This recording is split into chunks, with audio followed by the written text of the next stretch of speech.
آج جو بندے کو خبر ہے نا کہ آج علی کی بیٹی کا جنازہ اٹھا تھا، آج اس انداز میں بی بی کی شہادت سننا کہ 12واں پردے میں تم سے راضی ہو جائے کہ انہوں نے حق بنایا ہے میری دادی کی شہادت کا. بی بی دیکھ کر سجاد مجھے نانے کی قبر پہ لے کے جا. مولا سجاد نے ہاتھ پکڑا. میں نہیں پڑھ سکتا، میری زبان میں طاقت نہیں کہ میں منظر پڑھوں کہ کس طرح چلی تھی. میں منظر پڑھوں گا میں خود مر جاؤں. میں اشارہ کر کے پڑھ دیتا ہوں. ایسے گئی جیسے اکبر کی لاش. وضاحت مجھ سے نہ پوچھنا، تمہیں حسین کا واسطہ. بی بی پہنچی روضہ رسول کے دروازے پہ. یہ جو آج بابا جی آپ ابھی واپس آئے، یہ جو آج مدینہ روضہ رسول ہے، یہ ایک چھوٹا سا کمرہ، بند دروازہ. علی کی بیٹی نے وہ سجاد جو شام تک پھپھی کے ساتھ تھا، یہاں کے بی بی کی آواز ہے سجاد واپس چلا جا. مولا سجاد کی آواز ہے مجھے کوفے سے واپس نہیں کیا، میں بازاروں میں تیرے ساتھ رہا، میں درباروں میں ساتھ رہا. اما تو اب مجھے واپس کیوں بھیج رہی ہے؟ رو کے کہتی اب سنانی ہے میں نے نانے کو باتیں. سجاد ایک بار واپس چلا جا. سجاد کو واپس کیا. بہار الانوار میں علامہ مجلسی نے بی بی کا نوحہ لکھا ہے. میرے سامنے نوحہ خان بھی بیٹھے ہو، شعرا بھی بیٹھے ہو. تم شاعر کا لکھا ہوا نوحہ سن کے روتے ہو. میں وہ نوحہ پڑھنے لگا ہوں جو علی کی بیٹی زینب کا لکھا ہے، زینب کا پڑھا ہے. اور ماتم کہاں ہوا تھا؟ قبر محمد پہ. بی بی نے روضہ رسول کے دروازے پہ ہاتھ رکھا. بی بی نے نوحے کی پہلی سطر پڑھی. بی بی رو کے کہتی نانا نانا ایک بار قبر سے نکل کے پہچان میں وہی زینب ہو. بی بی نے دوسری سطر پڑھی. بی بی رو کہتی نانا تیری اذان بچ گئی، میرا مؤذن مارا گیا. بی بی نے تیسری سطر پڑھی. بی بی رو کہتی نانا تیری نماز بچ گئی، میرا نمازی مارا گیا. چوتھی سطر پڑھنے سے پہلے علی کی بیٹی نے کٹڑی کھولی. کٹڑی سے حسین کا تیروں والا کرتا نکالا. کرتا قبر محمد میں چادر بنا کے ڈالا. رو کہتی ایک بار قبر سے نکل کے پہچان یہ اسی حسین کا کرتا ہے جو تیری زلفیں تھاما کرتا تھا. قبر محمد میں زلزلہ آ گیا. اب سید مجھے جملہ معاف کر دینا. قبر محمد سے آواز ہے زینب کرتا ہٹا، زینب کرتا ہٹا، زینب کرتا ہٹا. رو کے کہتی نانا تجھ سے بیٹے کا کرتا برداشت نہیں ہوا، رات آدھی ہونے دے، میں اکیلی تیری قبر پہ آؤں گی. میں تیری قبر کا چراغ بجھا کے تجھے اپنا کرتا دکھا. حوصلہ حوصلہ حوصلہ. نانا میں تیری قبر پہ آ کے تجھے اپنا لباس دکھاؤں. نانا زینب 2 سال ایک لباس میں گزار کے آئی ہے. نانا امت نے اتنا تیرے بیٹوں کو نہیں مارا جتنا تیری شریف بیٹیوں کو مارا.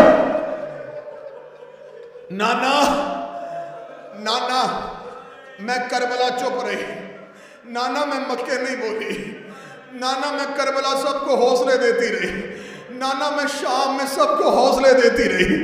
نانا آج زینب کا حوصلہ برداشت میں نہیں ہے. نانا آج میری باتیں سن. نانا مجھ سے سن میں تیرا دین کیسے بچا کے آئی ہے. ابھی عالیہ بولنا شروع ہوئی یا قبر محمد سے آواز ہے زینب مجھے درد نہ سنانا. رو کے گٹھری اٹھائی. اٹھا کے دی اچھا نانا تو بھی درد نہیں سنے گا. اٹھی قبر محمد سے سامنے حسن کی قبر پہ نظر پڑی. دوڑ کے حسن کی کچی قبر پہ گر گئے. رو کے کہتی حسن میں نے تیرے جنازے سے تیر کھینچے تھے. حسن میں تیرے قاسم کی لاش گٹھڑی میں سنبھال کے لے کے آئی تھی. حسن میں تجھے درد سنانے لگی. اٹھ میرا بھائی میرے درد سن. قبر حسن ہل گئی. آواز ہے زینب ابھی تو میرا کفن سرخ ہے، ابھی تو میرا کفن میں لہو بند نہیں ہوا. زینب مجھے اپنے درد نہ سنانا. سامنے ماں کی کچی قبر پہ نظر پڑی. رو کے کہتی جس کی باپ نہ سنے مائیں اس کی سن لیتی ہیں، جن کی بھائی نہ سنے مائیں ان کی سن لیتی ہیں. اماں میں تیرے پہلو پہ پٹیاں باندھتی رہی ہوں. اماں میں بابے کے زخمی سر پہ پٹیاں باندھتی رہی ہوں. اٹھو میری ماں فاطمہ مجھ سے میرے درد سن. قبر زہرا سے آواز آئی زینب میری قبر پہ بیٹھ جا. جو درد حسین کو نہیں بتائے، جو درد غازی کو نہیں بتائے، جو درد نانے کو نہیں بتائے، جو درد حسن کو نہیں بتائے، زینب میری قبر پہ بیٹھ مجھے اپنے درد سنا.